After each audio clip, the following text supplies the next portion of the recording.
templo y ve toda la idolatría, casi tan traumática probablemente. Y esta profecía viene en un momento espiritual de la vida espiritual de Israel en la que ellos estaban moribundos. No solamente estaban exiliados geográficamente porque ya no estaban en Jerusalén, sino que también estaban espiritualmente alejados de Dios. Su identidad como pueblo santo, su esperanza en las promesas, el templo, la ciudad, la vida de adoración, todo parecía haberse destruido como sucedió hace algunos meses. Las ruinas de la ciudad describían perfectamente la condición espiritual del pueblo de Dios. Ellos estaban en ruinas y sentían que estaban en ruinas. Estaban moribundos, estaban como muertos. Y hay momentos en la vida del creyente que también se siente así. Estar seco, vacío, distante. No necesariamente estar en un pecado escandaloso, sino porque la vida se vuelve árida y la vida se vuelve difícil. La de mantener nuestras disciplinas espirituales requiere esfuerzo y no siempre estamos con el ánimo o con las fuerzas para mantener la comunión con el Señor. A veces oramos y no sentimos respuesta, leemos la palabra pero no nos conmueve, vamos a la iglesia pero todo parece rutinario y nos preguntamos, ¿qué pasó con el gozo que tenía antes? ¿Dónde está el fervor que alguna vez me impulsaba a servir, a cantar, a orar? Y en esos momentos, si somos honestos, sentimos que nuestros huesos, como dice Ezequiel, también están secos. Que aunque no tienen terminaciones nerviosas, podemos sentir cómo se secan entre nosotros. Que nuestras almas están en un valle oscuro. Que la esperanza se ha debilitado. Y que lo que una vez estuvo vivo en nosotros, ahora está languideciendo sin fuerza. Así era Israel en este momento, y Dios responde ante la condición de Israel. Acompáñenme en la lectura, hermanos, de la profecía de Ezequiel, este capítulo 37, versículo 1 y 2.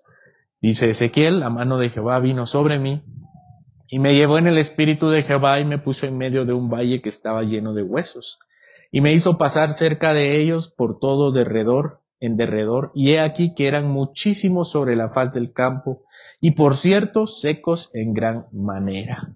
Entonces, hermanos, tal como pasó en la visión del templo en los primeros capítulos que leímos, no sé si recuerdan los primeros capítulos de Ezequiel, el Señor lleva a Ezequiel a un sitio bastante tétrico. En la visión del templo, ¿se recuerdan la visión del templo? El Señor lo toma de las guedejas, dice literalmente Ezequiel, es decir, los cabellos, y lo lleva al templo a observar la idolatría. Y aunque en esta ocasión el Señor no lo toma de los cabellos, sí lo coloca en este lugar que no es literalmente un valle, sino una especie de visión. El lugar geográfico de su visión consiste con una única descripción, es un valle. Y un valle, si ustedes no lo recuerdan o no lo saben, es una llanura que se encuentra entre dos montes, algo así como una hondonada en la que se unen dos montañas.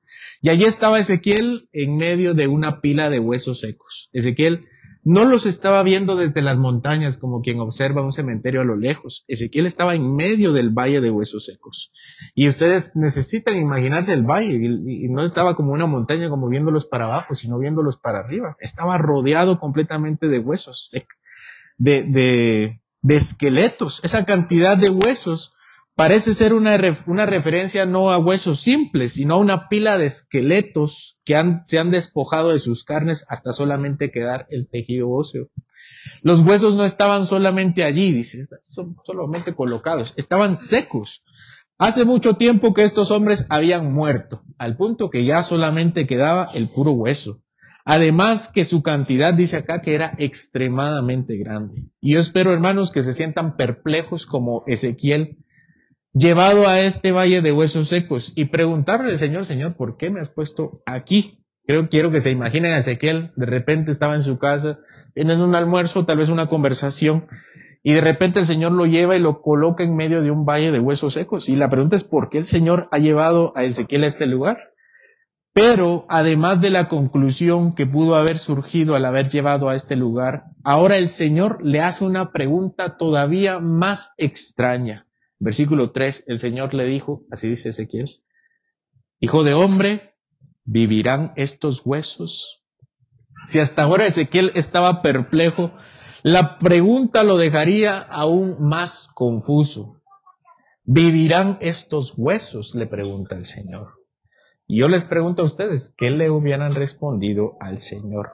La respuesta más obvia, desde una lógica humana, hubiera sido, me parece, Señor, que no vivirán. Por lo menos un recién fallecido tendría algunos órganos en los cuales alguien no tan versado en medicina podría haber intentado algún tipo de reanimación. Tal vez si hubiera un cadáver, recién hecho cadáver, con algo de técnicas, maniobras de respiración, hubiera sido restituido. Pero Ezequiel no debía ser un médico para darse cuenta que esa pila de esqueletos no volverían a la vida. Pero Ezequiel es cauteloso con su respuesta. Y Ezequiel no le dice al Señor, no le dice ni sí, y no le dice tampoco que no.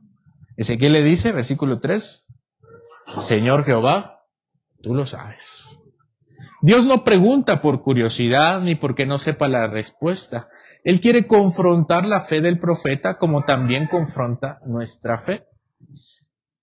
Es una pregunta cargada de tensión.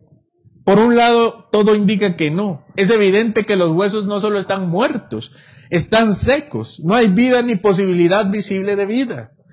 Pero por otro lado, la pregunta viene de Dios, y que Dios lo pregunte cambia absolutamente todo. Ezequiel no se apresura a decir sí con ligereza, ni se atreve a decir que no con incredulidad. Él reconoce que la respuesta está en el conocimiento y poder de Dios, no en la lógica humana. Al leer esto, las palabras de nuestro divino Salvador deben resonar en nuestros oídos. Lo que para los hombres es imposible, para Dios es posible. Versículo 4 al 6. Me dijo entonces, gracias, profetiza sobre estos huesos y diles, huesos secos, oíd palabra de Jehová. Así ha dicho Jehová el Señor a estos huesos. He aquí yo hago entrar espíritu en vosotros y viviréis, y pondréis tendones sobre vosotros, y haré subir sobre vosotros carne, y os cubriré de piel, y pondré en vosotros espíritu y viviréis, y sabréis que yo soy Jehová. La respuesta de Dios sigue sobrepasando todavía más la inverosimilitud. Ezequiel debía ser la persona por la cual esta profecía llegaría. Él debía profetizar a los huesos secos. Hermanos, ¿qué sentido tiene profetizar a una pila de esqueletos? Humanamente no tiene ningún sentido. Tiene, de hecho, más sentido predicarle a un cadáver. Tal vez si Ezequiel fuera médico o si hubiera puesto algún tipo de empeño físico en unir los huesos, pero aún eso no tiene ningún sentido, mucho menos hablarle a los huesos. Pero Dios le dice a Ezequiel, háblale a los huesos. Muy poco sentido, ya que los huesos no tienen ni orejas ni oídos, pero Ezequiel debía hablarle a los huesos. Ezequiel debía hablarle a los huesos para decirles que Jehová el Señor los haría vivir nuevamente. ¿Cómo? Dice también, esta es la forma en que el Señor los haría vivir. Les pondría tendones, les pondría carne y les pondría piel, y les pondría un espíritu. Finalmente, con todos sus sentidos restaurados, estos huesos vivos sabrían quién los hizo resucitar. Con todo lo absurdo que podría sonar ante la lógica humana, Ezequiel obedeció. Versículos 7 y 8. Profeticé pues como me fue mandado, y hubo un ruido mientras yo profetizaba. Y he aquí un temblor, y los huesos se juntaron, cada hueso con su hueso, y miré, y he aquí tendones sobre ellos, y la carne subió, y la piel cubrió por encima de ellos, pero no había en ellos espíritu. Ezequiel, al pie de la letra como el Señor se lo mandó, así lo hizo. Y el poder de esas palabras entregadas por Dios empezó a hacer temblar el suelo. Este temblor era el estruendo de los huesos moviéndose.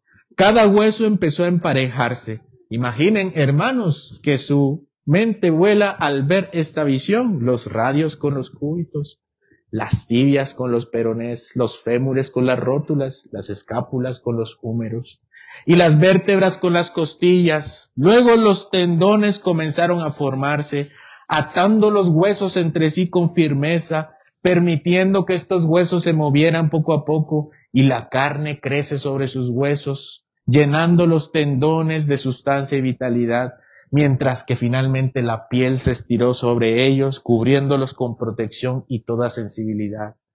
Sin embargo, aunque el cuerpo estaba allí, todavía no había vida. Faltaba todavía un soplo más. Versículo 9. Y dijo, profetiza al Espíritu, profetiza, hijo de hombre, y di al Espíritu. Así ha dicho Jehová el Señor, Espíritu, ven de los cuatro vientos y sopla sobre estos muertos y vivirán. Aunque Dios es soberano, el Espíritu Santo ha decidido soberanamente no actuar sin la palabra de Dios.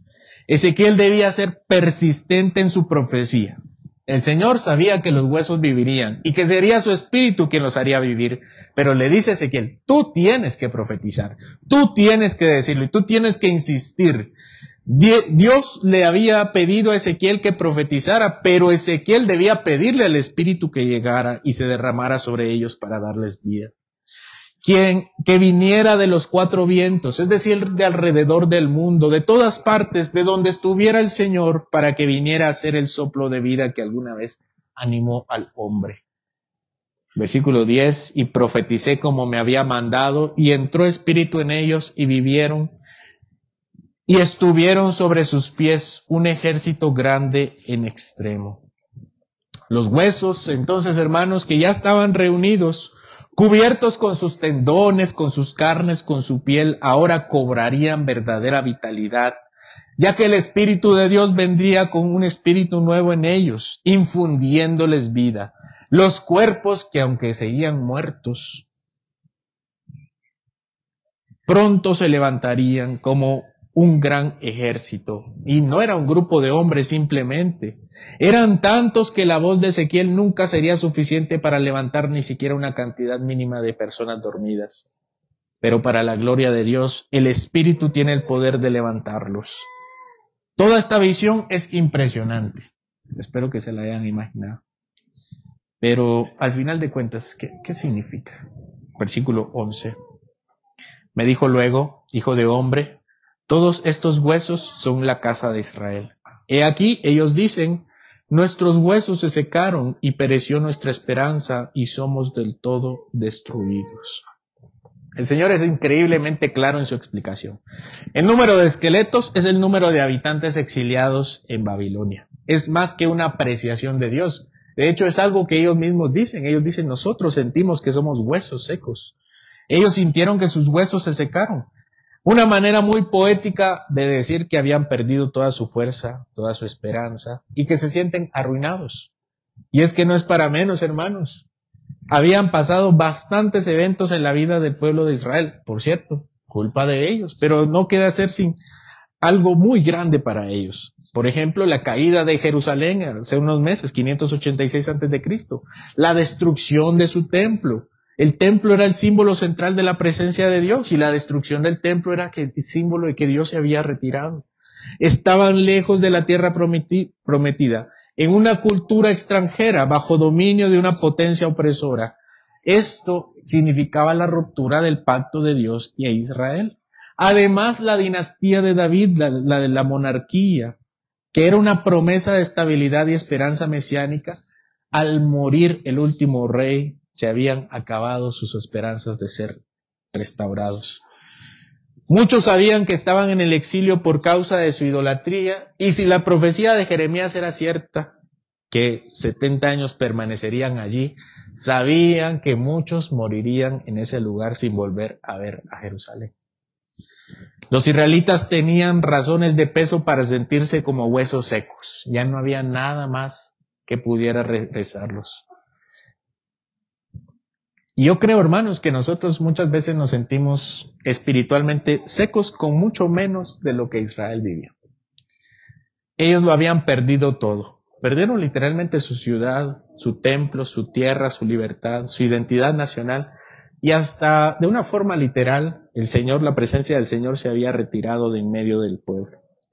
En cambio, nosotros muchas veces experimentamos una sequedad espiritual sin haber sido despojados de nada material.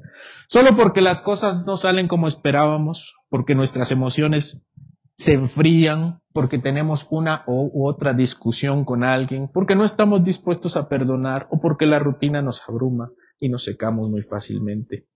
Nos sentimos secos por frustraciones momentáneas, por pruebas muy pequeñas, por oraciones sin respuesta inmediata. Mientras que Israel clamaba desde la ruina total, sin embargo, al igual que ellos, necesitamos recordar que Dios es poderoso y que no hay sequedad tan profunda que el Espíritu Divino no pueda transformar en vida abundante. Y por eso le dice Ezequiel, versículo 12 al 14, por tanto, profetiza y diles a Israel, así ha dicho Jehová el Señor, he aquí yo abro vuestros sepulcros, pueblo mío, y os haré subir de vuestras sepulturas y os traeré a la tierra de Israel. Y sabréis que yo soy Jehová, cuando abra vuestros sepulcros y os saque de vuestras sepulturas, pueblo mío, y pondré mi espíritu en vosotros y viviréis y os haré reposar sobre vuestra tierra. Y sabréis que yo, Jehová, hablé y lo hice, dice Jehová. La profecía inicialmente era para el ejército de cadáveres sueltos, pero realmente debía ser predicada a los israelitas. Ellos eran como sepulcros, como tumbas. Las tumbas solamente tienen los residuos de una vida que ya no tiene vida. Será el Señor quien abrirá la tumba de ellos, y no hay posibilidad que nadie más lo haga, porque todo el pueblo estaba muerto, y porque solo Dios está, en el Dios está la vida. Y vean cómo el Señor les dice, pueblo mío, el pueblo sigue siendo de Dios. Aun cuando ellos se sentían olvidados y rechazados, el Señor nunca dejó de amarlos. La imagen de abrir los sepulcros representa esa obra divina de resurrección, una intervención milagrosa en medio de la muerte. El objetivo final de la restauración de estos huesos secos no era solamente el beneficio del pueblo, sino, como dice acá, para que reconozcan que Jehová es el Señor, cumple sus promesas y gobierna sobre todo lo que hay. En el cenit de esta profecía, Ezequiel describe cómo se cumplirá todo en referencia a la profecía del capítulo anterior. Si ustedes recuerdan o pueden echar un vistazo, la restauración de Israel no estaría completa hasta que el Espíritu de Dios more en medio del pueblo. El mismo aliento que dio vida a los huesos en la visión de ahora es el mismo el que el Señor sopla en el pueblo de Dios. Y al decir viviréis, Dios promete una vida verdadera. Esta visión es la impactante visión de un valle lleno de huesos secos, en la que por medio de la palabra de Dios y la acción del Espíritu Santo, todos recobran vida. Esta imagen representa la condición desesperanzada de Israel en el exilio, que estaban convencidos con toda seguridad de que la restauración había muerto. Pero Dios, por medio de su profeta, declara que tiene Él el poder para revivir lo que está muerto, restaurar lo que está destruido y cumplir las promesas. La visión culmina con la promesa de que su pueblo sería regresado a la tierra prometida y conocerían entonces que Jehová era el Señor. Ahora debemos vernos a nosotros mismos. Tal vez hemos dicho nosotros, como el pueblo lo dijo en el verso 11, nuestros huesos se secaron y pereció nuestra esperanza. Quizá nos sentimos sin propósito, sin dirección, como si nuestras oraciones no pasaran del techo. El alma se marchita en la rutina, la fe se debilita en el silencio y la esperanza se apaga en el dolor. Pero Dios no deja a su pueblo en ese estado. Y la pregunta es, hermanos, ¿están ustedes escuchando la palabra del Señor? ¿O están en esta hora escuchando sus propios pensamientos? ¿Estamos respondiendo a su llamado o seguimos encerrados en nuestras tumbas sin creer que Dios puede abrirlas? Y lo más grave es que en ese estado no solo dejamos de creer por nosotros, sino comenzamos a contagiar a otros con nuestra incredulidad. Israel no solo estaba exiliado, estaba desanimado. Muchos creyentes hoy se han acostumbrado a vivir en un valle y enseñan a otros a resignarse en lugar de animarlos, en lugar de clamar por la restauración del Señor. Pero este pasaje nos sacude completamente como tembló la tierra y el valle. Dios no quiere que vivamos resignados en medio de los huesos secos. Quiere que seamos testigos del poder de que da vida a lo imposible. Por otro lado, hermanos, muchos creyentes han aprendido a caminar entre huesos secos sin llorar por ellos, a convivir con los huesos secos sin presentarles la palabra del Señor. Nuestras iglesias pueden estar llenas de actividades, estructuras y programas, que por cierto la actividad ayer estuvo muy bonita, pero muchas veces puede ser que las personas estén faltas de vida, de pasión, de oración, de obediencia. Nos hemos vuelto expertos en aparentar que estamos bien mientras por dentro estamos secos, quebrados y apagados. ¿Estamos dispuestos a que Dios nos confronte en nuestra sequedad o preferimos seguir enterrados en sepulcros de religiosidad sin poder? Esta visión nos enseña que Dios no quiere que simplemente seamos organizados, sino que tengamos vida y tengamos vida en abundancia. Hay personas que se conforman solamente con respirar, con ir al trabajo, con comer, pero el Señor nos dice que en Él hay vida en abundancia. No basta con que nuestros huesos y músculos estén en su lugar, con que nuestros aparatos funcionen. Si no hay espíritu en ustedes, no tienen vida. El Señor quiere un ejército de vivientes, no un museo de esqueletos. ¿Somos un pueblo que vive por la fuerza del espíritu o una congregación que se repite en ruinas sin la presencia de Dios? ¿Queremos ser vivificados o nos hemos conformado al sequedal?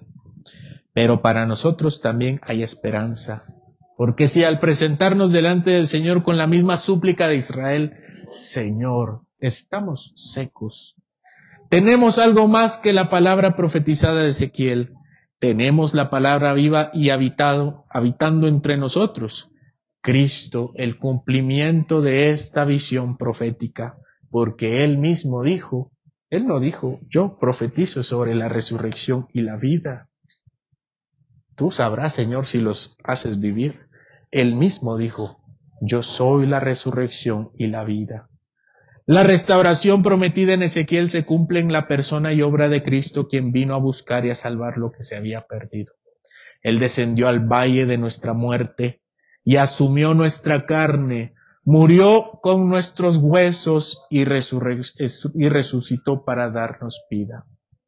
Donde no había esperanza, Él abrió los sepulcros de nuestro corazón. Si abrió su propio sepulcro, hermano, creo que puede abrir el tuyo. Y eso merece toda la gloria a Él.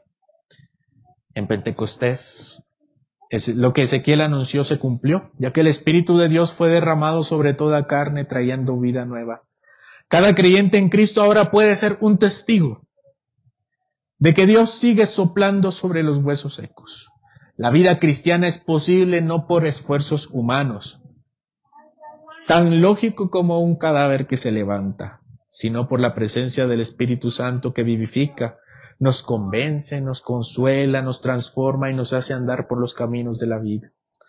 La llenura del Espíritu, hermanos, la llenura del Espíritu no es un lujo para los cristianos más devotos. Es una necesidad vital para todo hijo de Dios. Hay personas, hay creyentes que se acostumbran a vivir solamente con lo mínimo del Espíritu, cuando Él nos dice que podemos ser llenos de Él. Así como los huesos del valle no podían levantarse ni vivir sin el aliento divino, tampoco el creyente puede vivir una vida cristiana verdadera sin la presencia del Espíritu activamente. Ser lleno del Espíritu significa estar bajo su influencia, dirigido por su palabra, fortalecido con la convicción de que Él puede hacerlo, capacitado, obedeciendo y siendo testimonio. Es un llamado diario a rendirnos, a vaciarnos de nosotros mismos y a dejar que el soplo de Dios nos anime, nos levante. Sin el Espíritu hay forma, pero no hay fuerza. Hay huesos, carne y tendones, pero no hay vida. Hay religión, pero no hay comunión. Así, hermanos, podemos sacar de este texto algunas aplicaciones muy prácticas. Primero, hermanos, podemos decir que debemos orar. Tú debes orar por tu propia vida, para que no estés aquí muerto, escuchando, moviéndote, teniendo planes, pero sin estar verdaderamente vivo. Reconoce tu sequedad y pide al Señor que sople sobre ti su espíritu. Y también, pero también, hermanos, que el Señor obre en ustedes, para que si ven a su familia o algún miembro de esta congregación que le falte esa vida, no dejes de clamar para que el Espíritu haga la obra en él. En segundo lugar, no des por muerto lo que Dios aún puede revivir. El Señor sigue soplando y sigue restaurando personas, familias, matrimonios, amistades. Si Dios puede levantar huesos secos, puede restaurar lo tuyo también. Ezequiel nunca fue incrédulo y le dijo: Señor, tú sabes si puedes. En tercer lugar, proclama la palabra y depende del Espíritu. Como Ezequiel, sé fiel en proclamar, aunque parezca inútil, porque Dios da vida a través de su palabra. Porque si tenemos un ejemplo tan ridículo como una pila de huesos volviendo a la vida, eso es solamente para demostrarnos que tenemos muchas veces poca fe en todo lo que Dios puede hacer en una persona, aun cuando parezca un caso perdido. En este pasaje, Dios comienza el milagro de la vida con un trueno, pero no comienza la vida con un trueno ni con un viento impetuoso, sino con una orden muy sencilla: profetiza sobre estos huesos secos. La predicación de la palabra es el medio escogido por Dios para traer vida donde hay muerte. No es opcional, predicar la palabra no es opcional, no es decorativa, es esencial. Si quieren ver a un familiar o amigo en la presencia del Señor, predíquenle la palabra.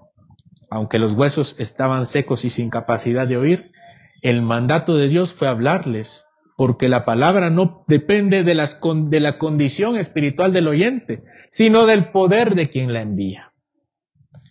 Hoy también en medio de nosotros puede haber sequedad espiritual, y yo les predico hoy: vivan, escuchen al Señor y siéntanse vivos. Dios sigue usando la predicación fiel a su palabra para despertar, para reunir, resucitar a su pueblo. La iglesia que desprecia o trivializa la predicación está cerrando la puerta a la salvación. Por eso dice Pablo en 2 Corintios 4, 2 al 6. Esto es lo que dice Pablo: antes bien renunciamos a lo oculto y lo vergonzoso, no andando con astucia ni adulterando la palabra de Dios, sino por la manifestación de la verdad, recomendándonos a toda conciencia humana delante de Dios. Versículo 5. Porque no nos predicamos a nosotros mismos, sino a Jesucristo como Señor, y a nosotros como vuestros siervos por amor de Jesús. Porque Dios, que mandó que de las tinieblas resplandeciese la luz, es el que resplandeció en nuestros corazones para iluminación del conocimiento de la gloria de Dios en la faz de Jesucristo. En conclusión, hermanos, Dios le mostró a Ezequiel un valle de huesos secos, la imagen de un pueblo devastado y sin esperanza. Pero a través de la proclamación profética y la acción del Espíritu, aquellos huesos cobraron vida.